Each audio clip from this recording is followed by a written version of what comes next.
क्यों भाभी, स्वागत नहीं करोगी हमारा? टीवी सीरियल्स की हर खबर देगा देश का देवर।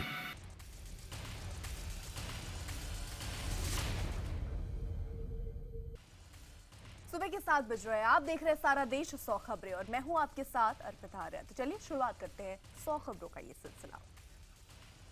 कानपुर में समाजवादी पार्टी की महिला पार्षद आशा सिंह चौहान पर घर कब्जा करने की कोशिश का आरोप लगा है। पीड़ित परिवार के मुताबिक महिला पार्षद अपने गुर्गों के साथ घर में घुस आईं, फिर परिवार के सदस्यों के साथ मारपीट और तोड़फोड़ की।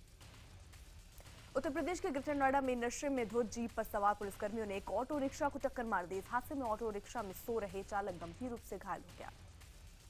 शराब के नशे में धुत 4 पुलिसकर्मियों ने ऑटो के नीचे दबे चालक को बाहर निकालने के बजाय वहां से वो फरार हो गए। ऑटो चालक को जिला अस्पताल में भर्ती कराया गया है। आरोपी की शिकायत दर्ज करने पहुंचे ऑटो चालक के परिजनों को बादलपुर थाना प्रभारी मनोज यादव ने उल्टा धमकाना शुरू कर दिया और पैसे लेकर मामले को रफा दफा करने को दबाव डाला। यूपी के सिद्धार्थनगर जिले के मदनपुर गांव में प्रधान की गला काटकर हत्या कर दी गई। वारदात को अंजाम देने के बाद आरोपी ग्राम प्रधान का सिर अपने साथ ले गए। हत्या के 30 घंटों से ज्यादा बीत जाने के बावजूद ग्राम प्रधान का सिर नहीं मिलने पर उसके परिजन आक्रोश में हैं। परिजन बिना सिर अंतिम संस्कार नहीं करने पर अड़े हैं।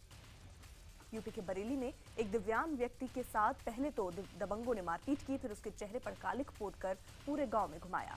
इसके बाद दबंगों ने उसको पेशाब भी पिला दी। इसके बाद आरोपियों ने पीड़ित को कई घंटे तक बंधक भी बनाए रखा। यूपी के इलाहाबाद में एक नामचीन कोचिंग सेंटर पर रंगदारी के लिए बदमाशों ने ताबड़तोड़ 6 देसी बम फेंके। मौके पर मौजूद गार्ड ने बाइक सवार 6 बदमाशों को पकड़ने की कोशिश की, लेकिन बदमाश फरार होने में कामयाब रहे। ये सारी वारदात सीसीटीवी में कैद। यूपी के आजमगढ़ में बीएसपी का झंडा और लाल बत्ती लगी एक टाटा सफारी गाड़ी नियमों को ताक पर रखकर रेलवे स्टेशन के अंदर घुस गई और प्लेटफॉर्म नंबर 1 पर कैफियार एक्सप्रेस के सामने रुकी और टाटा सफारी में बैठा एक शख्स ट्रेन में सवार हो गया। आजमगढ़ रेलवे स्टेशन पर जिस जगह ये घटना हुई उस जगह जीआरपी का ऑफिस भी था, लेकिन किसी भी पुलिसकर्मी ने वाहन को रोकने की कोशिश नहीं की। गोरखपुर में एक महिला को थाने में बुलाकर अश्लील गालियां देने का वीडियो सामने आया, जहां थाना प्रभारी महिला को भट्टी गालियां देते हुए दिख रहा है। महिला को अश्लील गाली दे रहे थानेदार का पर आरोप है कि वो महिला पर दबंगों को जमीन बेचने के लिए दबाव बना रहा था। यूपी के जलालपुर में कपड़ा व्यापारी से लखनऊ जेल में से 25 लाख की रंगदारी मांगने का ऑडियो क्लिप सामने आया है। पैसे नहीं देने पर व्यापारी को जान से मारने की धमकी मिली है। ऑडियो क्लिप में रंगदारी मांगने वाले खुद को मोनू सिंह चवन्नी बता रहा है, जो लखनऊ की जेल में बंद है। वहीं ऑडियो क्लिप सोशल मीडिया पर वायरल होने के बाद पुलिस ने केस दर्ज कर जांच शुरू कर दी। यूपी के शाहजहांपुर में एक प्रेमी पर प्रेमिका के घर में घुसकर गोली मारने का आरोप है। यही नहीं, प्रेमी पर बीच बचाव करने आए प्रेमिका के माता पिता को भी गोली मारने के आरोपी प्रेमी वारदात को अंजाम देकर मौके से फरार हो गया है। वहीं प्रेमिका और उसके माता पिता को गंभीर हालत में अस्पताल में भर्ती कराया गया है। उत्तर प्रदेश के कानपुर में आईपीएल मैच अव्यवस्थाओं की भीड़ चढ़ गया। अवैध रूप से स्टेडियम में घुसने की कोशिश करने वाले कुछ पुलिसकर्मी वालों के रोके जाने पर सुखवीर सिंह नाम के एसडीएम के साथ मारपीट की। आईपीएल मैच के दौरान मारपीट की घटना को कवर करने के दौरान स्थानीय डीएम कैलाश राज शर्मा के कहने पर पुलिस वालों ने मीडियाकर्मी के साथ भी बदसलूकी की। यूपी के सहारनपुर में दिल्ली देहरादून हाईवे पर हिंदुस्तान पेट्रोलियम के ऑयल टैंकर में ड्राइवर की मिलीभगत से तेल निकाला जा रहा है और उसकी टैंकर में मिट्टी का तेल मिलाया जा रहा है। जानकारी के मुताबिक पुलिस को सूचना के बावजूद इस हाईवे पर दर्जनों तेल के टैंकर में मिलावट को अंजाम दिया जा रहा है। यूपी के पीलीभीत में अंधविश्वास का मामला सामने आया। एक लड़की पर बिजली गिरने के बाद उसके इलाज के बजाय उसे रेत में दबा दिया गया। लड़की के परिजन उसके ठीक होने का इंतजार कर रहे हैं। यूपी के गाजियाबाद में पुलिस ने एक सेक्स रैकेट का भांडाफोड़ किया। पुलिस ने एक फ्लैट में छापा मारकर 3 युवकों और 2 महिलाओं को गिरफ्तार किया। पूर्वी दिल्ली के मधु विहार में पर्स छीनकर भाग रहे बदमाश को पुलिस ने बहादुरी दिखाते हुए धर दबोचा। ये सारा मामला सीसीटीवी कैमरे में कैद हो गया। पंजाब के लुधियाना में सिख धर्मगुरु रणजीत सिंह ढररिया पर हमले के आरोप में पुलिस ने 4 लोगों को गिरफ्तार किया है।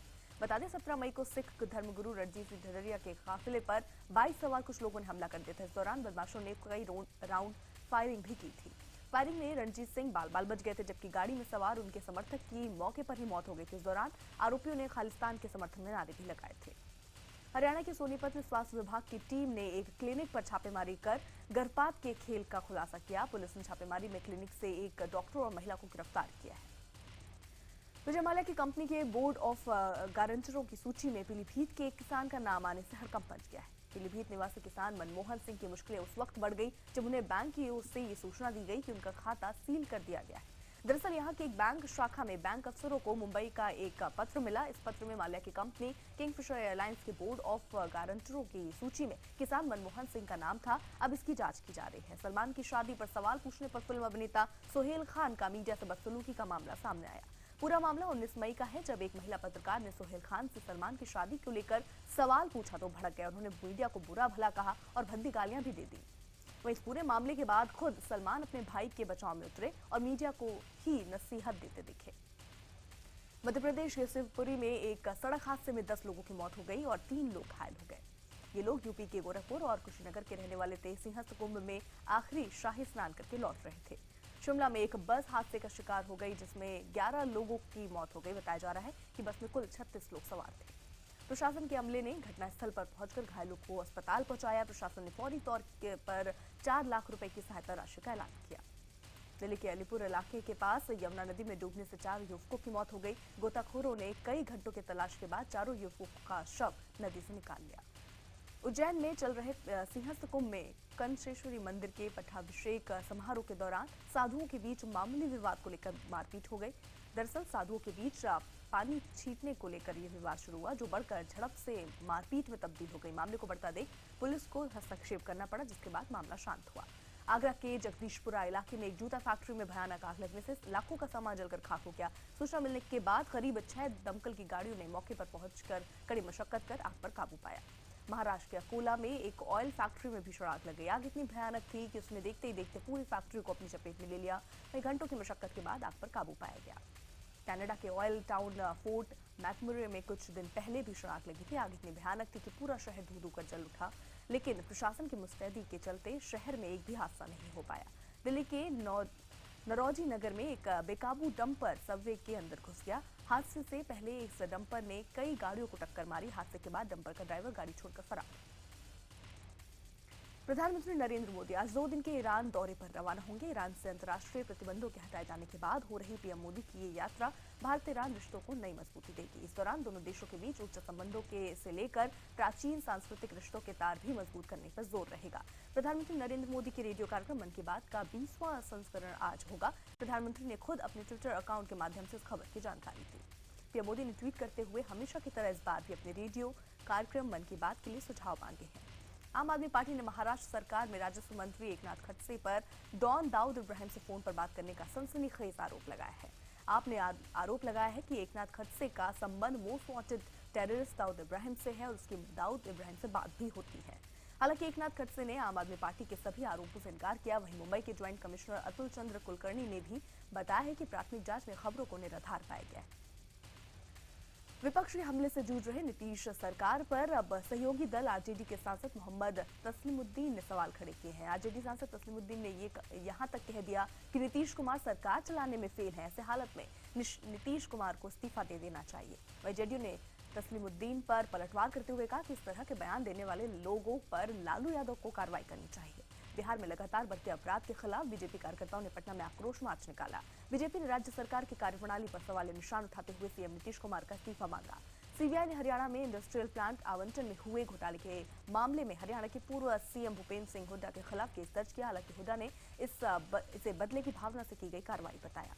दिल्ली में भलसवा फ्लाईओवर के उद्घाटन समारोह में कांग्रेस के पूर्व विधायक और एएसपी के विधायक आपस में भिड़ गए। दोनों विधायकों ने मुख्यमंत्री केजरीवाल के सामने ही एक दूसरे को जमकर खरी खोटी सुनाई। राज्यों को कॉमन मेडिकल एंट्रेंस एग्जाम से छूट देने वाला अध्यादेश का टाइम में पड़ सकता है। सूत्रों के मुताबिक राष्ट्रपति प्रणब मुखर्जी ने अध्यादेश पर दस्तखत करने से पहले कानूनी राय मांगी है। बताते सुप्रीम कोर्ट ने नीट को लागू करने का आदेश दिया था, जिस पर कुछ राज्यों की आपत्ति के बाद केंद्र सरकार ने अध्यादेश बनाया था, जिसे राष्ट्रपति के पास भेजा गया था। बीजेपी सांसद करुण विजय पर हमले के आरोप में 3 लोगों को गिरफ्तार किया गया है। वहीं करुण विजय की बेटी ने हमले के पीछे राजनीतिक साजिश की आशंका जताई।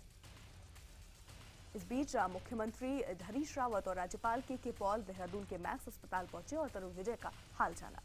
यूपी में पानी की कमी से जूझ रहे आगरा में सरकारी हैंडपंप से पानी भरने को लेकर 2 गुटों में जमकर लाठी डंडे चले। इस हिंसक झड़प में एक महिला समेत 5 लोग घायल हो गए। गुजरात के वलसाड में भीषण गर्मी के कारण सड़क पिघल गई। सड़क पर पड़ा तारकोल पिघलने से लोगों को सड़क पर चलना मुश्किल हो गया। कई लोग तो सड़क पर चप्पल चिपक जाने से गिरते हुए भी नजर आए। राजस्थान के बाड़मेर में पाकिस्तान से लगती सीमा पर जानलेवा गर्मी पड़ रही है। यहाँ पारा 55 डिग्री को पार कर गया। इस प्रचंड गर्मी के बावजूद भी बीएसएफ के जवान वहां मुस्तैदी से तैनात हैं। वहीं पुरुषों के साथ बॉर्डर पर तपते रेगिस्तान के बीच कंधे से कंधे मिलाकर महिला जवान भी डटी हुई हैं।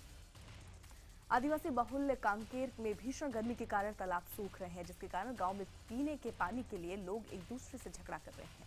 राजस्थान के झुंझुनू में तापमान 47 डिग्री पहुंचा। राहत के लिए सड़क पर पानी छिड़का जा रहा है। वहीं जैसलमेर में इंद्र देवता को खुश करने के लिए लोग धार्मिक अनुष्ठान कर रहे हैं।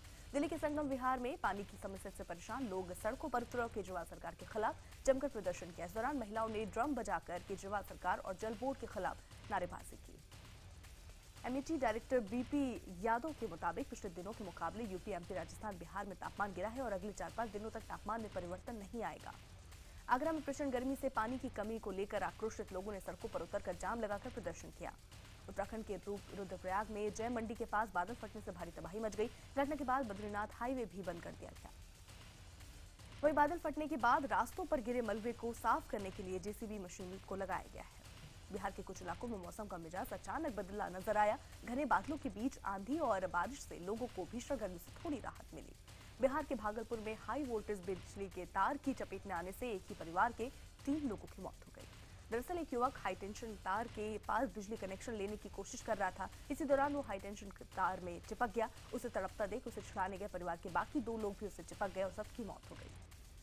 जम्मू कश्मीर के कुपवाड़ा में सेना ने मुठभेड़ में 5 आतंकियों को मार गिराया। उनके पास से भारी मात्रा में गोला बारूद और हथियार बरामद हुए हैं। मुठभेड़ में सेना के 2 जवान भी घायल हुए हैं। सीबीएसई के 12वीं के नतीजों में एक बार फिर लड़कियों ने बाजी मारी। इस बार परीक्षा में 10.5 लाख से अधिक छात्र शामिल हुए थे, जिसमें 83.05% छात्र पास हुए हैं। सीबीएसई के 12वीं के नतीजों के इस बार दिल्ली के अशोक विहार की सुकृति गुप्ता ने टॉप किया। सुकृति ने 500 में से 497 अंक हासिल किए। सुकृति मोनफोर्ड स्कूल अशोकनगर की छात्रा है। एमईटी यूनिवर्सिटी के 12वीं के छात्र रक्षित मलिक ने सीबीएसई के रिजल्ट में पूरे देश में तीसरा स्थान जबकि दिव्यांग श्रेणी में टॉप किया है।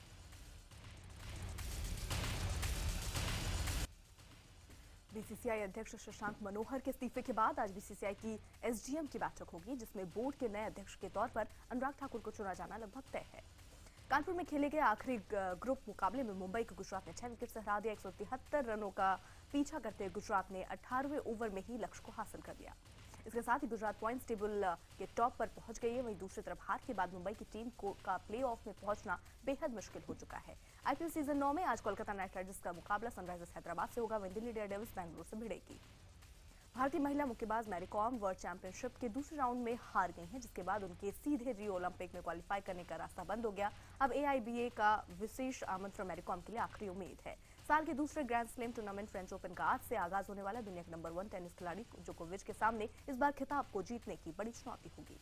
सलमान खान इस बार आईफा अवार्ड का हिस्सा बनेंगे। तकरीबन 4 साल के बाद सलमान ने आईफा में जाने का फैसला किया।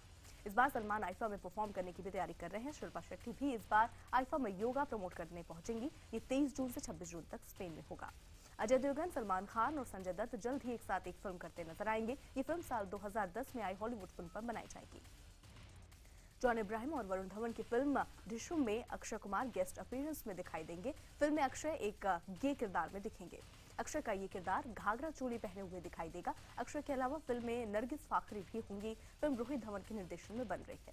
दर्शन कुमार अब जेम्स बॉन्ड का किरदार पर्दे पर उतारना चाहते हैं। दर्शन फिल्म मैरी कॉम और एनिस्टन का हिस्सा बना चुके हैं। दर्शन अभी मिर्जा जूलियट नाम की फिल्म में काम कर रहे हैं। इस फिल्म में पॉलिटिकल बैकग्राउंड पर बेस्ड लव स्टोरी है। अमेरिकी की हवाई हमले में अफगान तालिबान के नेता मुल्ला अख्तर मंसूर के मारे जाने की खबर है। यूएस अधिकारियों ने दावा किया है कि हमले के वक्त मुल्ला पाकिस्तान अफगानिस्तान बॉर्डर पर कार में सवार था। चीन के हुआन प्रांत में 2 दिनों से हो रही भारी बारिश के चलते जनजीवन अस्त व्यस्त हो गया। बाढ़ का पानी लोगों के घरों में घुस गया। बिजली कट गई। एक गांव का दूसरे से संपर्क भी टूट गया। थाईलैंड के फुकेट में कुछ पर्यटकों पर एक कोबरा ने अचानक हमला कर दिया। जिस वक्त कोबरा ने हमला किया उस वक्त ये लोग स्नेक शो देख रहे थे। ये पूरा वाकया कैमरे में कैद। चीन में एक तेज रफ्तार कार शीशा तोड़कर रेस्टोरेंट में घुस गई। ये पूरी घटना होटल में लगे 4 अलग-अलग सीसीटीवी कैमरे में कैद हो गई। आईएसआईएस ने भारत के खिलाफ एक नया प्रोपेगेंडा वीडियो जारी किया है, जिसमें भारतीय मुसलमानों को भड़काने की कोशिश की गई है। इस वीडियो में बाबरी मस्जिद, कश्मीर और गुजरात के अलावा मुजफ्फरनगर दंगों का बदला लेने की धमकी दी गई।